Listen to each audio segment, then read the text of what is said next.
Meus amigos e minhas amigas, boa tarde. Eu sou o Tenente Coronel Paulo Fernando Leal, de Holanda Cavalcante. Eu vou falar para os senhores e senhoras sobre os métodos pedagógicos aplicados ao combate a incêndio urbano e também as outras disciplinas voltadas à atividade operacional, em especial as vinculadas à aprendizagem e a que tenham vínculo com a aprendizagem e a performance motora. Hoje nós vamos falar sobre a aprendizagem e performance motora, como é que ela ocorre, como é que ela acontece, como nós podemos identificá-la e 3 passos para que a gente consiga identificar o nível de aprendizagem dos discentes, dos docentes. As teorias da educação aplicadas à aprendizagem e performance motora.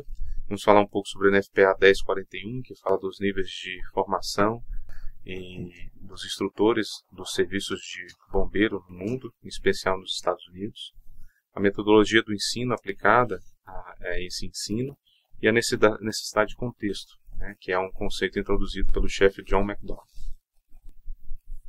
Então, a aprendizagem e performance motora ela é basicamente vinculada à identificação do estímulo, né? Há uma identificação de um estímulo, seja um lançamento de uma bola, seja a posição de um jogador no campo, seja, no caso do bombeiro, a disposição de um cenário, né? Seja um incêndio, um acidente automobilístico, uma queda de moto, um cenário de emergência no qual o bombeiro tenha que atender a população. Então, a identificação desse estímulo vai determinar uma seleção de resposta, uma resposta motora, né, vinculada à parte cognitiva, na qual o bombeiro vai conseguir desempenhar suas ações nas atividades emergenciais, de atendimento operacional e emergencial, que é destinado pela corporação à população em geral. E aí sim, essa programação da resposta é dirigida à parte motora, para que sejam executadas ações, estabilização na cabeça do paciente, o lançamento de um jato compacto de água pela janela, pelo lado de fora para a extinção do incêndio, a progressão e o ataque durante o incêndio, o resgate e a busca de uma pessoa ferida dentro de um incêndio, ou o desencarceramento de uma pessoa numa operação de resgate veicular por meio da movimentação de estruturas, o levantamento, né, o afastamento de um painel, o corte de algumas colunas e etc. Então, essa programação da resposta vai ser refletida em ações motoras próprias, né, que passam pela medula espinhal, vão para os músculos e chegam à execução propriamente dita no ambiente. Então, a identificação do estímulo, a seleção da resposta e a programação da resposta são conceitos primordiais para que esses 3 passos, como eu falei para vocês, esses 3 passos são primordiais para a gente conseguir entender como é que funciona a resposta motora voltada ao desempenho profissional executada pelo bombeiro. Isso é importante a gente entender porque quando nós formos ensinar uma habilidade nova, nós temos que ter esses conceitos de identificação do estímulo, de seleção da resposta, qual resposta vai ser dada para aquele estímulo que é apresentado, e de programação da resposta, ou seja, quanto melhor treinado o bombeiro for, mais rápido será essa interface entre a identificação do estímulo e a programação da resposta e reflexão dela no meio. Então a gente tem alguns conceitos que nós vamos abordar, e o primeiro conceito é o conceito behaviorista, né, o comportamentalismo, que basicamente ele está pautado em Skinner e Pavlov, né? Muitos conhecem o experimento da caixa de Skinner, de Pavlov, os experimentos com cães, né? Que são-lhes oferecidos ali pedaços de carne, eles salivam e os sinais luminosos ou elétricos são acionados dependendo do tipo de resposta que o cão oferece ali pelo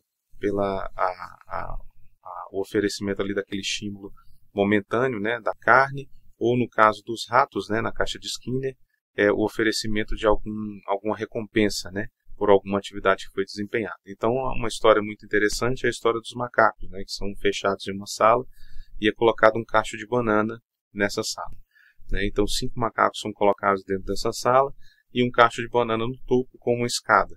Os macacos vão lá, pegam essa escada e tentam pegar o cacho de banana. Toda vez que eles tentam pegar o cacho de banana, um jato de água gelada, fria, é lançado sobre eles e eles desistem de pegar o cacho de banana. Passado várias tentativas, né, são trocados todos os macacos naquela sala e o estímulo do jato frio é sempre reforçado, né, sempre existente.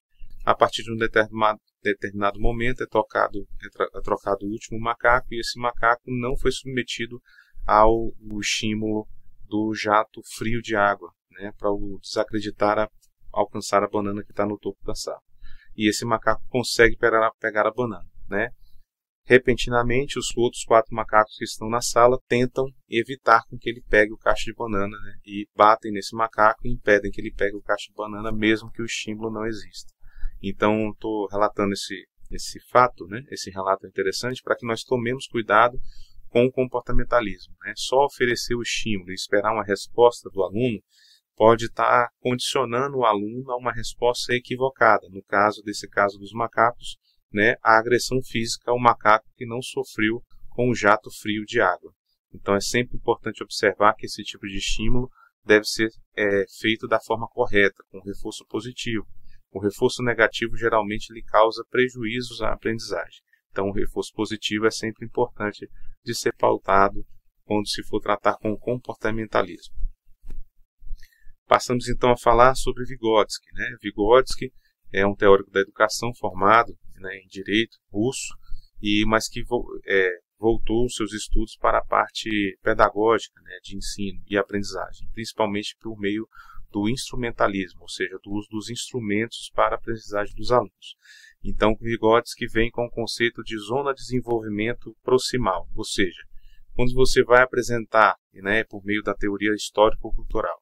Então, quando você vai apresentar um novo conceito aos alunos, é importante que você rememore os aprendizados ou os conceitos já atingidos, já alcançados por aquele aluno em outras disciplinas, né, ou em outras áreas do conhecimento, para que aquele conhecimento seja usado como degrau para que ele alcance uma área de desenvolvimento acima da que ele se encontra.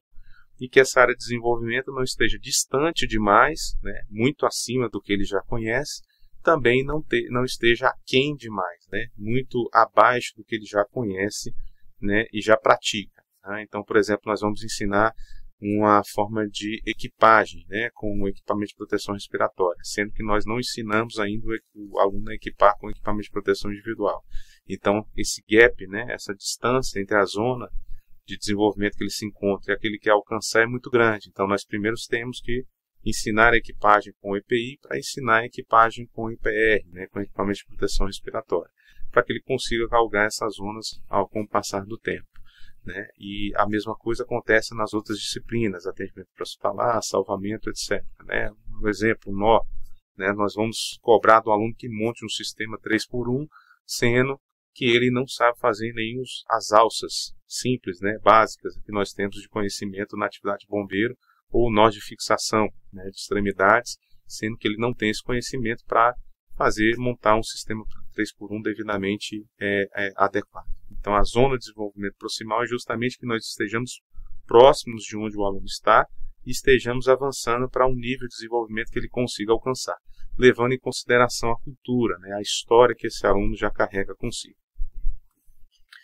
Passamos então a falar agora de Jean Piaget, a teoria desenvolvimentista, na qual Jean Piaget aborda a teoria de esquemas. Basicamente, a teoria de esquemas está pautada também no que o ser humano, né, no que o aluno já conhece. Então, por exemplo, uma criança na sua tenridade, ela vai aprender que um cachorro anda sobre 4 patas. E ela reconhece propriamente um cachorro quando deambula pela cidade. Quando ela vai para o campo, ela vê um cavalo. Nunca viu aquele animal, mas reconhece as propriedades, né, os atributos que tem no cachorro, no cavalo, e chama o cavalo de cachorro.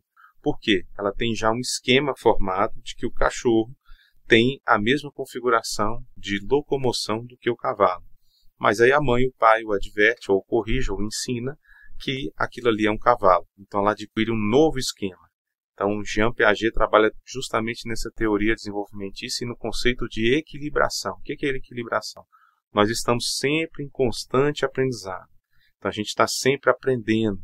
Né? Então a gente aprendeu uma coisa nova, daqui a pouco vem, estabiliza, a gente absorve aquele conceito e daqui a pouco a gente observa outra coisa nova e desequilibra aquele conceito anterior que nós tínhamos, que só tinha aquela realidade, e a gente aprende que tem outra nova que é parecida com aquela, que tem similaridades, mas é diferente. E assim a gente vai sempre nessa gangorra do conceito de equilibração, né? Jean Piaget trabalha muito bem na teoria de esquema. E aí passamos então a falar sobre Henri Vallon. Henri Vallon ele vai nos dar um conhecimento muito interessante acerca da tonicidade, né? O hipotônico e o hipertônico. Então justamente essa tonicidade corporal, muito voltada a essa parte da aprendizagem motora, essa rigidez exacerbada, né? A hipertonia, o relaxamento também a hipotonia. Claro que a hipotonia é muito interessante nos esportes, que nós observamos em alguns segmentos corporais, por exemplo, de corredores, né? Ele tem toda a musculatura dos membros superiores e inferiores tonificada, a parte central do corpo, mas a musculatura da face totalmente relaxada. Essa hipotonia da face do corredor, ela denota uma concentração, né, e um esforço, né, a energia totalmente dirigida ao esforço que ele pretende fazer, que é o adequado, que é a correr, né, o mais rápido possível, né. Do contrário, a gente vê a hipertonia, né, a hipertonia como um sinal muitas vezes de aflição, de apreensão, né, de dúvida ou de dificuldade para entender ou até para fazer, né, por medo, né, falta de costume, né, de fazer aquela determinada atividade. Então a gente observa muita hipertonia quando a gente faz aqueles exercícios em altura, né. Geralmente a gente faz ali na torre do centro de treinamento operacional, na adaptação à altura, né, a nossa exposição ao vão. Quando a gente faz a exposição ao vão, a gente vê a hipertonia do aluno, né, dos segmentos corporais, para manter rígido ali o corpo para poder concluir a atividade. Muitas vezes essa hipertonia se reflete ali em tremores, alguma coisa, então essa tonicidade o instrutor tem que estar de olho, né? Esse excesso de hipertonia e excesso também da hipotonia denotam ali algum problema ali de concentração ou de dificuldade de execução da atividade, né? Ou de segurança até, né? Dos alunos no desenvolvimento da atividade. Então essa tonicidade corporal é um elemento importante e um sinalizador, né, de alerta ali para o instrutor, né, vendo aquele excesso de hipertonia, né, chamar o aluno, explicar a atividade para ele, tentar fazer de uma forma mais tranquila para que ele consiga efetivamente ir para a parte mais difícil, né, respeitando também o desenvolvimento proximal que a gente já falou anteriormente. E aí, então, falados os grandes teóricos da educação, nós passamos então a falar sobre os níveis, né, de instrutores que nós possivelmente possamos ter, né, dentro da nossa instituição.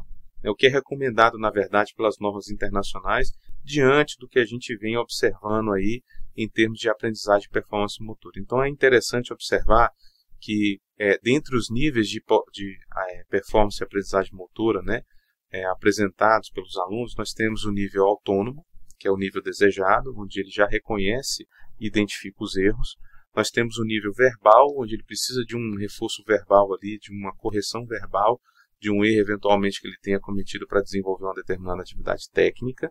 E o nível iniciante, né, que é aquele nível que a gente realmente precisa dar o feedback verbal e eventualmente ali, né, a gente tem que dar o feedback motor, né, passivo, né, vamos dizer assim, ir lá e intervir na atividade manualmente para que um acidente ou erro não aconteça e o aluno consiga progredir.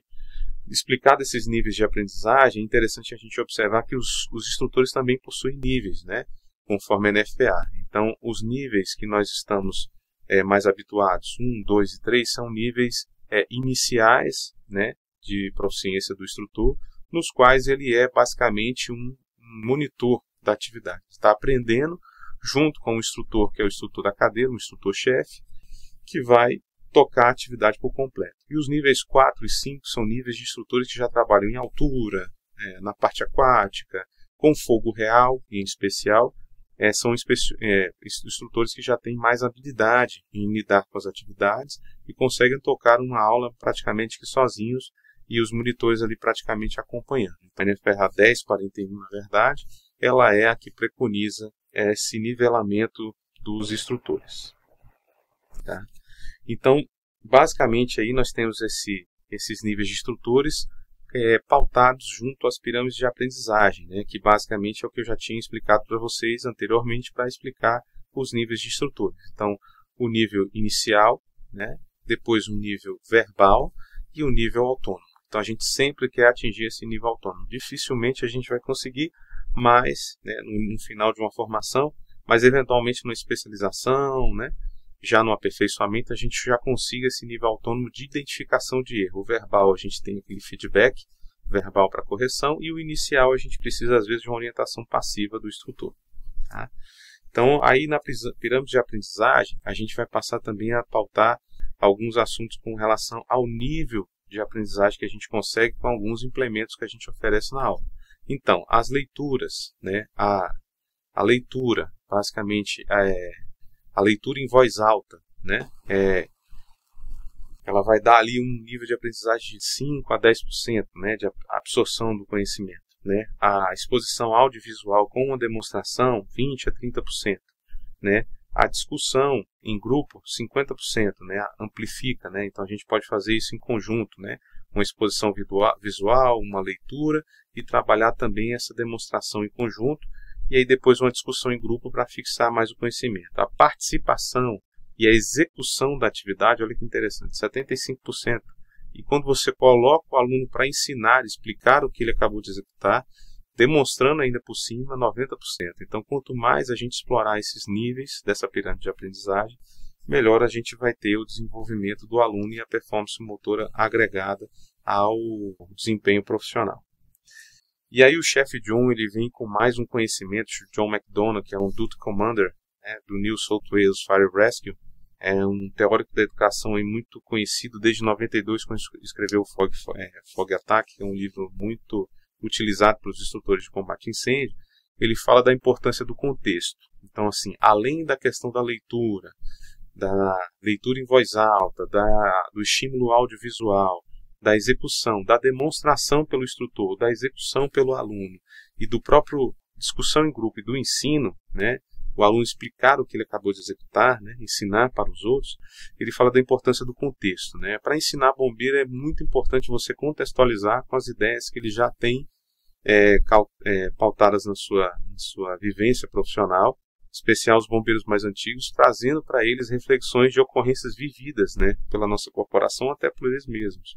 Essa contextualização com a técnica que é apresentada, com o conceito, com a tática, com a estratégia que é apresentada, operacional, né, voltada ao desempenho profissional e à execução prática das atividades de bombeiro, é importantíssimo. Então, contextualizar, né, as demandas que a gente apresenta, né, os conceitos, as tarefas, as habilidades que nós queremos ensinar, é imprescindível. Né? Inclusive, John escreve uma carta para o amigo dele, finado, falecido Paul Greenwood, chamado Time to Change, na qual ele critica a forma de ensino robotizada, né?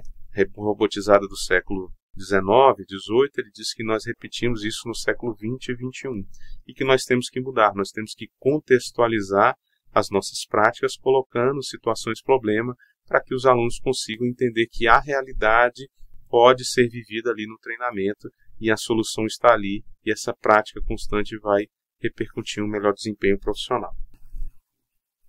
Então aqui nós temos um exemplo de um incêndio que aconteceu em 2018, 14 de maio, às 15h31, que foi um incêndio ali na 110 Norte, né, apartamento 603, né, onde a gente teve a queima total desse apartamento, e nós tivemos ali um time frame, ali, uma timeline bem definida desse incêndio, e nesse incêndio a gente teve algumas questões de marcos temporais, que foram vividas pelos bombeiros lá, que são interessantes de serem exploradas. Né? Então, a gente observa que a primeira guarnição chega com um determinado tempo, né? Chega com 10 minutos e 41 ao local, e após 1 minuto e 9 a gente tem um flashover no primeiro quarto. E em seguida, a gente tem o acesso dessa guarnição com 6 minutos ao andar do incêndio, sem nada executar. Com 8 minutos chega a segunda guarnição. Com 9 minutos, né, o fluxo de propagação já vai para o apartamento 604, para o apartamento vizinho. Então, só apenas após 10 minutos e 48, ou seja, o tempo-resposta demorou mais de 20 minutos nessa ocorrência, após 10 minutos que a gente tem efetivamente uma atuação efetiva, ou seja, com a aplicação de agente extintor ou com a abordagem da vítima, né, que se encontrava no 604, que foi retirado depois de 50 minutos. Então é interessante que nós consigamos fazer um paralelo com as intervenções que são feitas assim no exercício no simulador número 2, que é um simulador de ataque. Então a gente vê os tempos de entrada, né, da primeira equipe, da segunda equipe, da terceira, oitava intervenção, e a gente vê que as realidades de tempo de intervenção têm que ser pautadas justamente, né, e colocadas ali, ó, a hora que você entrou, você foi efetivo, já era uma oitava, uma sétima intervenção que nós fizemos no exercício aqui, ou seja, o incêndio já estava bem mais desenvolvido, já estava numa fase decrescente, naquele compartimento em específico, no quarto em específico, não no prédio, no apartamento todo, mas que a gente consiga fazer esse paralelo para que o aluno consiga identificar que a realidade que ele vive no treinamento também pode ser refletida na atividade operacional. Muito obrigado.